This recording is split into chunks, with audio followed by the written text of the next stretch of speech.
Продолжуваме со уште една интересна, важна тема која што многумина од нас, да не речам сите, не интересира, особено кога станува збор за нешто што секој од нас го носи во себе, би требало тоа така да е, но и кога сме во комуникација со другите луѓе, нели како човечки битија, она кое што го очекуваме, но и го даваме на другите. Најавивме дека ќе зборуваме за самодоверба или личната доверба, довербата во себе и довербата кон другите. Дали можеме да направиме дистинкција на тоа колку или како би требало првенствено да се веруваме на себе си, а потоа на другите, или обратно, што најчесто правиме, или на што повеќе ја ставаме довербата, дали во себе, на внатрешниот наш инстинкт или кон другите, на што повеќе сме склони и кога можеби се прават најчистите грешки. Ова ќе се обидеме со мојот денешен гостин да го опфатиме во следните 20 минути. Голема и широка тема, впрочем какви што се темите што вообичаено ги обработуваме со доцент доктор Зоран Крстевски. Зоран, добре ни дојдовте уште еднаш во нашето утресно. Благодарам, добро ве најдов. Па еве вие прашавте дали повеќе да веруваме во другите или пак во самите себе си. Да. Секој човек би сакал да верува во самиот себе си, но понекогаш или често, бидејќи има недоверба во себе си, бидејќи веројатно не разрешил некои состојби, емоционални болки, не се снашол со себе си во некои критични ситуации, тој тежна е својот спас да го вара преку другите. И неретко премногу идеализира или верува дека некој друг треба да му помогне, да му го отвори патот, да му даде совет, да биде покрај него, да го заштитува и ред други фактори. Така што главниот аспект, па од другата страна е, кој што денеска се случува, луѓето навистина имаат реален проблем со самопочит. Тоа е заради фактори кои сега немаме толку време да ги отвориме, но што прават тие? Тие па проектираат дека другите се пострикни, посилни, со посилна самодоверба, кои што умеат самите себе да се креираат, кои што индивидуално действуваат и на тој начин се уште повеќе оптоваруваат, демек другиот е подобар, другиот е поуспешен, другиот е поубав, види како се наметнува, види како се слика по Facebook, види колку како постигнува, не сваќајќи дека во суштина, психолошки е докажано, голем број на луѓе имаат проблеми со самодовербата, со самопочит. Туку некој многу добро вешто тоа го маскира, а го маскира бидејќи социјалните мрежи тоа му го возможуваат. Знаете че се стават слики од не знам какви летувања, од не знам од какви задоволства, од не знам од какви планинарења, од ред аспекти, со тоа подкренувајќи го своето его и прекажувајќи пред другите, види како добро ми оди во животот. А всушност, кога нешто е пренагласено, а тоа е потребата да бидеме видени, тоа укажува дека ние длабоко во себе си не се гледаме. Имаме некоја празнотија. Тоа е едниот аспект. А вториот, не треба никогаш своето мерило да го правиме на основа на тоа како другите се чувствуваат и како другите можеби се, можеби не се. Само добро и вешто ги глумат работите. Така е. Добро е што го споменавте ова со оглед на тоа што живееме во време каде што приматот го имаат токму социјалните мрежи и сето она што е достапно на самите социјални мрежи. Тука ќе го споменаме Facebook и Instagram кој што е нели неверојатно популарен во ова време во кое што живееме кај младите генерации и генерациите кои што се наша иднина. Тие се огледуваат на оние кои што се инфлуенсери така наречени и кои што постојано ставаат фотографии од секоја минута во својот живот практично. И можеме да се запрашаме како тие имаат време тоа да го направат, како тие имаат време сето тоа да го обработат на фотографии, фотографијата да биде такава каква што треба. Но младите можеби не навлегуваат толку во таа суштина, туку се огледуваат и сметаат дека можеби тоа треба да го прават. Дали да се споредуваат, дали да едноставно ја губат својата самодоверба тука, дали се тие така доволно добри за тоа така да го прикажат и на тој начин да се експонираат и веќе тоа е прашалник за своето сопствено ментално здравје доколку тоа континуирано продолжи. Па прво проблематично како ние нашата цел во животот ја креираме преку другиот и тој што е, бидејќи некој навистина создава одредени маски. Има скап автомобил, ќе ги стави клучевите на масата. Има можност да купи брендирана гардероба, така ќе се прикаже. Има можност да студира во странски држави, истото тоа. И сега некој тоа го гледа и вели што е овој подобар од мене, што вози некој си скап автомобил, што има таква гардероба, што може да си купи најубави очила, например, што има мобилен од не знам колку пари. И автоматски некој кој што е во недостиг на тој план, фиксирајќи се за материјалното, се губи себе си и не се насочува кон духовното. А всушност најголемата вредност на човекот не произлегува од тоа колку пари има, туку каков мир во душата постигнал, каква интелектуална подлога создал и колку е стабилен и отворен кон заедницата и кон она што е добро. Така што има многу богаташи кои што работат со на што се вели трансплантација на органи на криминален начин. Создале пари, има многу кои што кримчареле дрога, кои што правеле штети, кои што уништувале заедници. Сега тие само затоа што се богати, дали треба да дадат пример за нас самите. Значи богатството или материјалното е еден сегмент од животот без кој делумно не можеш, но многу побитен сегмент е себе прифаќањето. Само довербата и градењето на својата животна патека, животна цел. А животната цел зашто да не биде интелектуална надградба? Зашто да не биде креативни дела? Зашто да не биде проби во професијата преку која ќе извршам должноста и одговорноста, ќе се наметнам во заедницата? Преку што? Преку вредноста. А замислете ако ние селно се базираме на сетилното, да бидеме убави, сите да речат сме убави. Прво не знаеме што ќе кажат, а второ константно треба да бидеме убави за да бидеме прифатени. Да. И тогаш одат на тие хируршки интервенции, нели, за разубување, естетски хируршки интервенции и стануваат зависни од тоа и константно се подобруваат, не сваќајќи дека подобрувањето е од внатре, не е од надвор. Ти од надвор ако тежнеш да се приспособуваш и што се вели отвара за другите, секој ќе има некој кој што ќе те критикуваат. Секој ќе има нешто што не е доволно добро. Ако го одиш од внатре, тогаш ти си тој кој што си судијата, мерило на се. Значи ти се градиш, се стабилизираш, ја постигнува самодовербата врз основа на што? На суштински резултати. Суштинските резултати се успесите во поглед на односите со луѓето, успесите во однос на работата, успесите во школото. Додека овие други успеси не може да бидат мерило на се. Така што денеска навистина младите тука киксираат, бидејќи имаат лажни идоли. Еве колку да ви кажам во поглед на самодовербата, самопочита. Барбара Стрейсен сите ја знаат која е. Можеби една од најдобрите пејачки што се вели во историјата. Ама таа имала трема за да настапи пред јавен настап и всушност не организирала концерти. Вели ја ќе излезам, ама нешто чувствувам слабост, некоја иритираност и не настапувам. Но гледате, Барбара Стрейсен имаше проблем или се родила со проблеми со носот. И сите и велеле, па зашто не интервенираш хируршка интервенција? Не, тоа е мој белек. Мене тоа воопшто не ми пречи. Мене ако луѓето ме прифатили моите песни, мојата глума на основа на она што сум, тогаш јас немам потреба се менувам. Значи, гледа две диаметрални аспекти. Од едната страна и она има некоја несигурност, значи една врвна пејачка која што може да се снајде, ама ете тешко е јавниот настап. Другата страна има некој недостаток, тоа е релативно. И за Мерил Стрип така зборува, па на крај доби 3 Оскари и преку 20 номинации за Оскар. Значи едноставно физичкиот атрибут е битен, може би за да отвориш некоја порта, бидејќи луѓето полесно ќе те прифатат. Но тој е недоволен за да се чувствуваш мирно и хармонично со себе си. И всушност најголемите лепотици, убавици, тие и најслабо верувале во себе си. И секогаш биле сомнителни. Знаеме Кейт Мос и не само таа и други, некои се прегладнувале. Знаете, манекенките тој притисок стално да биде во една што се вели идеална состојба. Голем број од нив и се довеле себе си до здравствени проблеми. Ја за жал некои неславно, односно за жал трагично завршиле глобално или светски што познаваме имиња, звучни кои што били успешни во својата кариера, но биле нестрекни или празни во себе. Што е убаво за некого можеби не, и тоа е можеби работа на лични или индивидуални критериуми. Оно што е важно ние да го имаме критериумот за себе или да работиме на тоа кое што ќе направи да се чувствуваме добро, но и да се чувствуваме среќно и исполнето. Голем дел од нас го бараат тоа и во довербата кај другите. Ако духовниот мир или духовноста не учи да се сакаме едни со други и дека сите ние сме едно, нели? И дека љубовта е таа која што треба да не поврзува, тогаш сакаме и да веруваме едни на други, нели? И често пати имаме доверба во многумина. Добро е кога се има доверба и кога таа доверба е докажана со луѓето кои што ни се блиски, но за жал постои и доверба која што ја имаме кон некого, а која што на крај не изневерила. Така.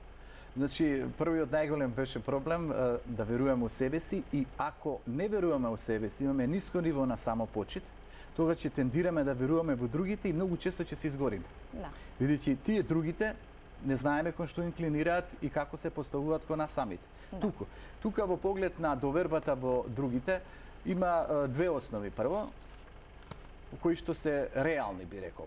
Првата е објективна. Значи, објективните фактори кои што влијаат да имаме доверба или недоверба. Еве сега да земеме објективни фактори, да ти биде страв да отидеш на доктор, не знаеш што ќе ти се случи и на каков доктор ќе налетиш. Да отидеш во судските лабиринти, не се знае што пресуда ќе донеса, дали е реална пресудата. Да оставиш на политичарот да ти ги владее, да ти ги води нештата, да ти создава тамо не знам какви договори и подписи, и тоа може да се загрижиш и да стравуваш. Да оставиш мајсторот да дојде дома, да ти го поправи бойлерот или било што, не се знае тој бойлер до кога ќе работи, дали добро тоа го направил и не дај Боже нешто да се случи катастрофа, кој ќе отидеш да се тушираш. Не можеме да имаме контрола над сето тоа. Не можеме да гледате надворешните фактори од објективна причина. Само треба ние да се опуштиме да веруваме. Да речеме некој да верува дека треба во сообраќајот секој е внимателен. Не е внимателен, некој не е дисциплиниран. Нема свесност дека другиот го загрозува. Да земеме во поглед на храната. Па туку така да се консумира било каква храна, мислејќи дека некој внимава на другиот, на безбедност и така натака. Може да настрадаме. Потоа да земеме меѓучовечките односи. Колку луѓе станале жиранти па се изгореле. Значи верувале дека добро е да му помогнеме на овој, ќе си ги отплаќа, што се вели, долговите, на крај тој не ги отплаќа, се ти тебе натурил. И ти треба да се соочуваш со таа проблематика. Да земеме љубовните односи. Колку луѓе се изгореле што верувале на некоја личност, сметајќи дека е честна, верна, одговорна. Не преиспитувајќи едно големо, две прашања се тука. Првото прашање: анализирај што претходно правела или правел, преиспитај со другите како се однесувала, види таму дали имало некој неморал или во што влегувала. Немаш гаранција дека тоа нема го повтори. Да. Нема гаранција дека и ќе го направи, но во суштина многу е битно да преиспитаме што се вели минатото, онолку колку што можеме. Тоа е првото прашање. Преиспитај, не верувај. Второто прашање: во суштина на животот што се базира? Базирање на докази, на факти. Значи ние треба личноста која што ја гледаме пред себе си, да ги веруваме незините дела, а не незините зборови. Колкумина има да искажат прекрасни зборови, а во нивниот живот има празнотија или има одредени киксеви. Значи гледате, од едната страна одиме со строга доверба, веруваме, и она што е најбитно како второ прашање, не поставуваме доволно прашање. Да. Значи, нели треба да идеш на кај докторот, треба да го подпрашаш. Да. Не он да ти даде диагноза и толку да те пушти. Прашај. Мајстор, прашај, види како ќе функционира.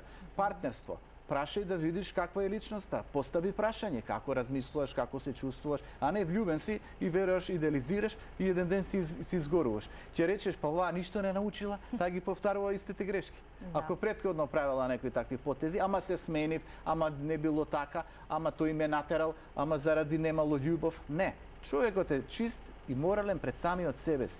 Не треба никога да му се докаже, треба да си се докаже на себе си. Тоа подразбира. Јас да не ги правам постапките кои се неморални кон себе си, да издигнам една чиста совест, да издигнам еден чист образ. Ако јас внимавам на себе си, тогаш јас ако одам на планина и јадам бомбонче некое и имам нели книвче. Тоа е 99, не знам колку проценти ќе го фрлат книвчето. Да. Но не го фрлаш ради себе. Не да тебе на планината некој ќе те види за едно мало книвче. Поставаш во джеп. Ти си одговорен, внимаваш на екосредината. Истото во поглед на професијата. Внимаваш на другиот човек.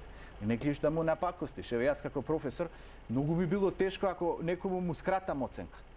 Би било тешко некојаш ако некој му дадам една оценка плюс, а не е заслужена. Заради некои други, што се вели студенти кои што можеби не ја добиле таа привилегија. И ти потоа одиш дома, ти имаш некој чувство на немир. Зашто? Вамо си бил необјективен, вамо па премногу си стегнал и едноставно имаш проблеми. Значи, мора да внимаваме на себе си, првото прашање. Второто, мора да внимаваме на другите. Гледате што се случува. Страшна работа, во поглед на доверба. Не знаеш што ќе те снајде. Во тој поглед мора да одиш кон третата категорија. Третата категорија. Никому не му давај бланко доверба, преиспитај. И четвртата категорија, немој да бидеш параноичен. Параноичноста подразбира, се може да се случи. Нели? Да налеташ некаде на некоја опасност, да некој те напакости во било кој домен од животот. Ти си параноичен, од се внимаваш. Нема да се фати за оние тамо шипките во автобусот, не знаеш тамо кој претходно бил. Нема да отвараш вратите, ако има. Майкл Джексон, гледате, внимаваше на прашината на секаков начин, гледаше да се штити, стана параноичен. Еми Хаус, како ќе се појави пред публиката, па земаше алкохол, колку да ја подигне само довербата, се навикна на алкохолот. Едноставно, мора да внимаваме на себе си, да не станеме непотребно параноични, па да имаме чувство дека сите не прогонуваат. Затоа тука Ивана Ќе ви ги кажам тие 5 категории или вие да го поставите прашањето, оставам да бирате. Јас ќе препуштам Зоран да ми ги каже, да ни ги кажете тие 5 категории, само би сакала на ова да се надоврзам или кој има уште дополнително некој коментар плюс.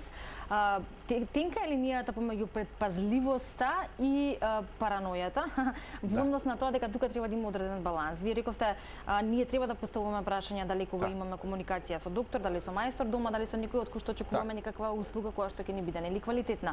Но постојат и начини на испрашување, на прашување, препрашување, потврдување и сето тоа верглање, трошење време и на крај пак ништо од самиот исход и тоа веќе поминува на некој таков начин на однесување или комуникација со другите, што значи дека треба да се направи една дистинкција, односно баланс помеѓу тоа што значи да бидеме предпазливи, како се впуштаме, во што се впуштаме и со кого, но од друга страна треба малку и да бидеме со отворено срце и ум, бидејќи секој заслужува да докаже дали може или не. Така е, значи не треба да се сечате работите од старт и да се каже ако некој претходно не знам што, дека ќе биде и така, ама не треба ни да се верува туку така, затоа што сепак искуството на виките се голема категорија и некои луѓе не се подигнале со свеста и повторно ги прават грешките. На крајот ние 30 години во политиката кај нас и гледаме тие исти преповторувања и не можеш туку така да веруваш.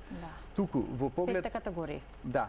5 категории се многу битни за да човекот ги знае, за да се опушта и за да напредува. Првата категорија визуализација. Или проектирај тоа што сакаш да ти се случи. Нели, гради само доверба, гради само почит. На кој начин што себе се гледаш дека си успешен. Имало, да речеме, голем број на филозофи и угледни луѓе кои имале страв од јавен настап, кои што не сакале да излезат да говорат пред аудиториум. И сега, што била една од техниките? Да визуализира како зборува, па и како греши, па и да сгреши продолжува.